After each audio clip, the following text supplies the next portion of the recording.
செங்கோட்டையன் அவர்கள் ரீசெண்டாக ஒரு மீட்டிங்கில் செய்தியாளர்களிடம் என்ன கூறிக்கொண்டிருந்தார்கள் என்றால், வீட்டில் இருக்கிற சின்ன குழந்தைகள் கூட 5 வயது குழந்தை கூட, அப்பா நமது விஜய் அவர்களுக்கு தான் ஓட்டு போட வேண்டும் என்று எல்லா குழந்தைகளும் பேரண்ட்ஸிடம் சொல்லுவார்கள் என்று கூறிக்கொண்டிருந்தார்.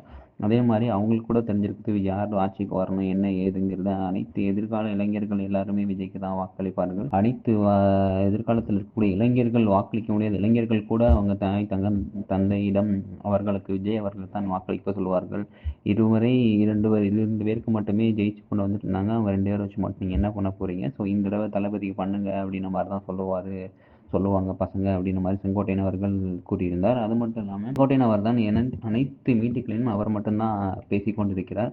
புஷியானதும் சரி, மற்றவங்களும் சரி பக்கத்தில் தான் இருக்கிறாங்க. செங்கோட்டையன் தான் அடுத்து டிவிகேயின் தளபதிக்கு அடுத்த ஒரு பொசிஷனில் இருப்பாரா என்று ரொம்பவும் பரவலாகவும் பேசிக்கொண்டு இருக்கிறது. புஷியானதுக்கும் இவருக்கும் இடையே ஒரு கருத்து வேறுபாடு ஏதாவது வர வாய்ப்பு இருக்கிறதா என்றும் பெரிதும் எதிர்பார்க்கப்படுகிறது.